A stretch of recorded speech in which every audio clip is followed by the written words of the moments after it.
تحل علينا نعمته وبركته من الآن وإلى الأبد آمين. كل سنة وانتم طيبين. يحدثنا الوحي الإلهي يا أحبائي في هذا الصباح المبارك عن الزارع، لأن شهر هاتور شهر الزرع، وإن فاتك هاتور استنى لما السنة تدور. يعني شوفوا بقى الواحد لما تفوت منه حاجة وتغلبه ويترك حاجة أو ينسى، لما ينسى الصلاة يضيع منه بركة الصلاة، لما ينسى مجيئه للكنيسة ويحضر القداس يضيع منه القداس، لما ينسى يحضر النهاردة عيد ماري جرجس يستنى لما السنة تدور ويجي عيد ماري جرجس. عشان كده لازم الواحد ما يأجلش طلباته لربنا، وما يأجلش مسؤوله أمام الله، وما يأجلش عمل الخير. وبيكلمنا يسوع عن نفسه انه هو الزارع، ولما طلع يزرع نمسك النقطة اللي يقول وفيما هو رايح يلقي البذار وقع البذار، ولما وقعت البذار طلع الشوك وخنق النبات. كانت الارض مش جيدة، فيها حاجات وحشة، يا اما فيها دبش يا اما فيها زلط. وطبعا لو ارض جيدة مش هيطلع فيها الشوك، تملي الشوك يطلع الجرف. لما الواحد يمشي كده يلاقي على حافة الطريق الزراعي من بره كده حافة الحوض قبل ما ينزل جوه للارض الخصبة، يلاقي فيه شوك ويلاقي فيه حلفة. ليه؟ لان الحتة دي مش جيدة، لابد ان فيها امور اعاقت النبات الجيد انه يطلع. الشوك ده صعب جدا، الشوك ده هموم العالم ومشاغل الدنيا، الشوك ده الخطية اللي بتبقى رابضة في حياة الانسان. يا اما في شوك كده في عينيك بيخلي النظر بتاعك مش جيد، ما انتش شايف السكة كويس، يا اما في شوك في لسانك، بدل لسانك ما يبقى مملح بملح ويطلع الكلام الكويس يطلع عثرات ويطلع شتائم وقبائح والفاظ نابية. في شوك بيبقى في القلب من جوه ما بيخليش الرب يسكن جوه، عشان الرب يحب المكان بتاعه، لانه مكتوب عنه الى السماء الى ملائكة يمسي بحماقة، والسماء ليست بطاهرة امامه. مفيش خلطة للظلمة مع النور ولا للمسيح مع بليعال. فلازم عرش الله ومسكن الله يبقى مقدس ولائق. ما ليه احنا بنقول قدوس؟ وببيتك يا رب تليك القداسة والكرامة الى ابد الدهر. ما هو انا وانت وكل واحد مننا ده بيت لربنا، انتم هياكل الله وروح الله ساكن فيكم، واللي يفسد الهيكل ده يفسده ربنا. في اشواك تخنق الجوه في المكان ما تخليش رب المجد يقعد ابدا. في اشواك تبقى محيطة بجسدك، عاوز تعمل الخير ما انتش قادر، وتقول ويحي انا الانسان الشقي من ينقذني من جسد هذا الموت. كلما اردت ان افعل الخير الاقي الشر حاضر قدامي. تلاقي ايدك مش قادرة تمتد عشان تعمل الحسنة، مش تلاقي ايدك تمتد عشان تخدم وتقدم خدمة للضعيف، وتقدم خدمة للأرملة، وتقدم خدمة للمحتاج. في شوك بيحيط برجلك انت ورجلك علشان مش قادرة تمشي وتروحي تقدمي ايضا خدمات. يا ما ناس محتاجة لتعزية، محتاجة رجلنا ان احنا تذهب الى هذا المكان لتقدم تعزية. ياما ناس محتاجة لكلمة فرح نفرحهم بيه ونقول لهم مبروك. كلمة مبروك دي صغيرة لكن ليها قيمة كبيرة. كلمة الله يعزيك كلمة صغيرة لكن ليها معاني كبيرة.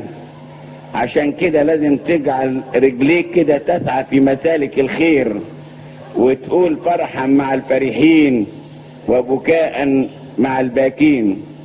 ياما في اشواك بتقيد رجليك انك انت تيجي الكنيسة وتنسى تقول فرحت بالقائلين لي الى بيت الرب نذهب.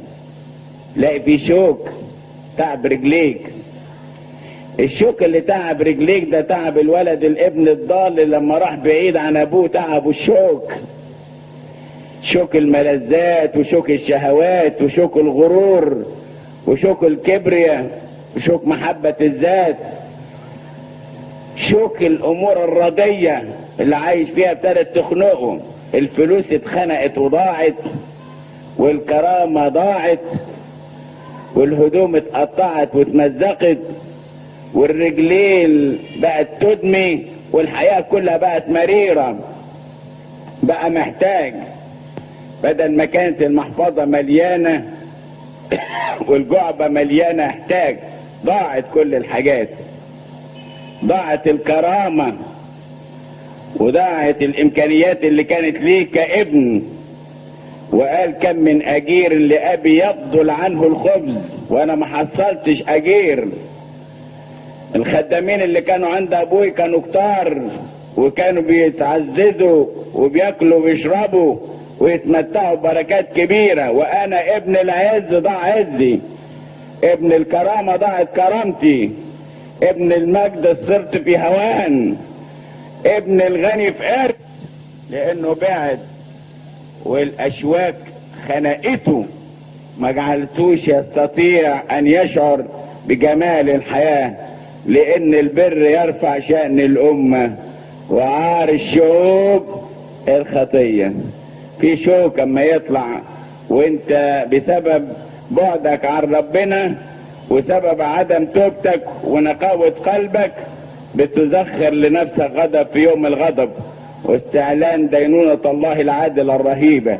طلع الشوك اول باول عشان تبقى الارض جيدة. ان كانت في شوكة في عينك طلعها لحسن تكبر الشوكة وتيجي شوكة تاني، وبدل ما تبقى قذى تبقى خشبة.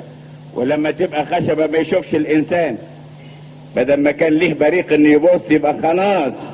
ويقول لك الكتاب قبل ما تطلع القذى من عين اخيك طلع الخشبة من عينك انت، الخشبة اللي سببتها الاشواك. في خشبة يا احبائي اسمها خشبة عدم القناعة، شوكة كده الانسان يبقى مش قانع، مش يبص كده يقول اشكرك يا رب على كل حال ومن اجل كل حال. اشكرك يا رب لانك متديني كسوة لابس ومديني لقمة اكل، في غيري مش لاقي كسوة ولا لاقي لقمة. انا اشكرك يا رب لانك مديني صحة، في غيري مش قادر يمشي، مش قادر ينزل من على الفرشة. يا ناس فيها شوكة عدم القناعة بتبقى موجودة في العين.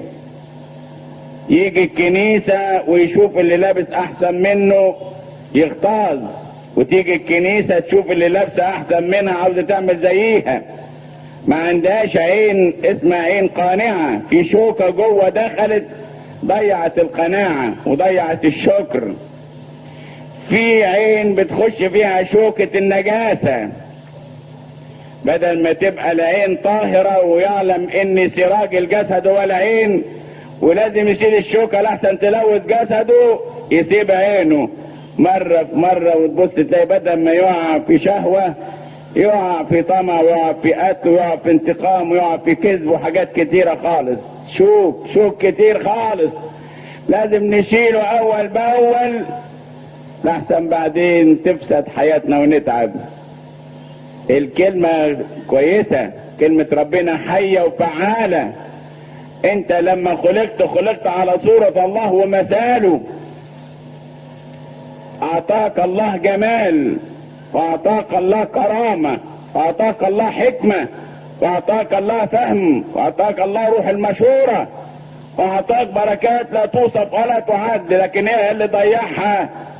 اشواك العالم، اشواك الغرور، محبة الذات، اشواك عدم الشكر، عدم القناعة، اشواك النرفزة والكبرياء والحقد، اشواك الانتقام. مش ممكن تستطيع ان تهدأ ان لم تقوم وتنتقم. موسى الاسود كان كده، ملت حياته اشواك.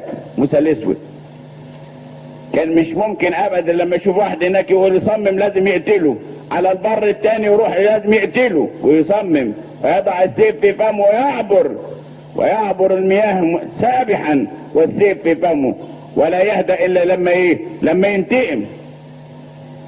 كان قدامه اكل لا يهدأ الا لما يخلص على الاكل كله، لازم ياكله كله، ياكله بشراهه، مش ياكل بقناعه، لا، في شوكه جوه بتتعبه. وينسى قول الكتاب: ضع سكينا لحنجرتك ان كنت شرها. شوك بيضيع عنه القناعه والرضا، بيضيع عنه ان يكون عفيف في كل شيء. كان بيسلم جسده للنجاسه ويشرب الخطيه زي الميه. كانت الشهوه تعمل فيه بعنف، شوكه الشهوه، وما كانش ابدا يستطيع ان يهدأ الا لما ينفذ رغبات كل جسده. ده كان موسى الاسود. طب والجسد ده ينفع ازاي؟ والكلمه هتجيب خير ازاي وثمار ازاي؟ وانت هتعين ربنا ازاي ان ما كانش الانسان ينزع الشوك ويطلع كل شيء ردي من حياته؟ مش هتصلح حياته، ولا هيصلح جسده، ولا هيصلح فكره، ولا هتتنقى عينه، ولا يتنقى لسانه، ولا اي عضو فيه يصير طاهرا ونقيا ان لم ينزع الانسان الخبيث من حياته. ياما وانت عارف اللي تعبك ما المعاشرات الردية دي، اشواك، شوك بتخنق حياتك. ما انت كنت كويس، ايه اللي خلاك اتغيرت؟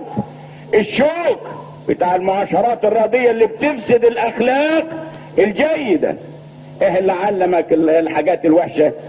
مجموعة الاشرار المحيطين بيك، ما هو ده شوك بيدمي حياتك وانت مش شاعر. ما انت كانت ليك كرامة، وكانت ليك علاقة طيبة بالله، وكانت ليك صلوات عميقة، وكانت ليك محبة للآخرين ومحبة لله. لكن ايه اللي خلق ده كله؟ ايه اللي خلاك أسير للمطامع والشهوات الدنيوية؟ ايه اللي خلاك أسير لكل هذا؟ مين اللي علمك سيجارة؟ وقول لي كده، ايه اللي علمها لك؟ الصديق السوء. مين اللي علمك شرب الخمر غير الأصدقاء الأردياء؟ ايه اللي علمك القمار؟ ايه اللي علمك تذهب الى بيت الخطية؟ ايه اللي علمك تعمل الحاجات اللي مش كويسة؟ جماعة الاشرار، لان المعاشرات الردية تفسد الاخلاق الجيدة. نشيل الاشواك وانت تتنقى، لان كلمة ربنا نقية، بس احنا اللي خنقناها، واحنا اللي ضيعنا جمالها وحلاوتها وجلالها. ايه اللي بدل جمالك الى قبح؟ ايه اللي بدل عذوبتك الى مرارة؟ ايه اللي بدل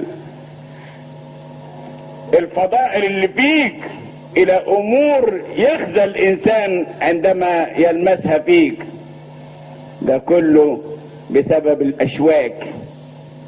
عشان كده يسوع قبل انه يتعمل له اكليل من شوك على رأسه ليذكرك بكل خطية من هذه الاشواك اللي تعبتك، ويجي هو ويصير عار من اجلك، ويصير لعنة من اجلك، ويتعلق على الصليب وقيل ملعون كل من علق على خشبة، ويلبس التاج، تاج الشوك، عشان يلبسك تاج الكرامة، عشان تنزع انت كل شوكة من حياتك وتسلم نفسك لربنا وتقول له: يا رب انا عاوزك تلبسني اكليل المجد، انا عاوزك تلبسني اكليل القداسة، انا عاوزك تلبسني اكليل البر، انا عاوزك تلبسني اكليل الجهاد، عشان زي اللي ما لبسته لجورجيوس والبولس الرسول والكل القديسين عشان اقول معهم جاهدت الجهاد الحسن واكملت السعي وحفظت الايمان. يا اخي الرب بيقول لك جاهد على لألا احد ياخذ اكليلك منك. الاكليل ده تشيل الشوك، اكليل الشوك، وتوضع اكليل المجد. الاكليل اللي يوصل لك تجاهد زي ما بيقول حتى الدم ضد ايه؟ ضد الخطية. تجاهد حتى الدم ضد الخطية، علشان بدل اكليل الشوك اللي بيمزق جبينك ويمزق جسدك ويمزق عينك، الاشواك دي كلها الرب يشيلها عنك. وقيل وضع عليه اسم جميعنا يلبسه هو، عشان يلبسك الاكليل ويسكنك معه في المجد، ويعطيك الثوب الابيض، ويعطيك الحصاه الجميله البراقه، ويلبسك الخاتم في ايدك، ويضع في رجلك حذاء، ويعطيك الحله الاولى، ويسمعك كفايه صوته تعالى تعالى يا ابني ارث الملك المعد لك. يعطينا ربنا نعمه يا احبائي عشان نقول له عيننا يا رب، لوحدنا مش هنقدر نشيل الشوك، لكن انت اللي تساعدنا عشان ننزع الشوك. عرفني يا رب ان مفيش حاجة خلت البصيرة مني ضاعت وبقت عيني مظلمة وجسدي كله مظلم غير الشوكة اللي موجودة. انزعها يا رب بنفسك انت وبمحبتك انت، لانك انت اللي استطعت ان تلبس هذا الاكليل المملوء شوك، من اجل ان تحول المرارة بتاعتي الى عذوبة والالام بتاعتي الى راحة، ولما ارتمي في حضنك استريح من كل الاتعاب اللي تعبت حياتي. اعني عشان ارضيك في كل عمل صالح لك، وكل مجد وكرامة من الان والى الابد.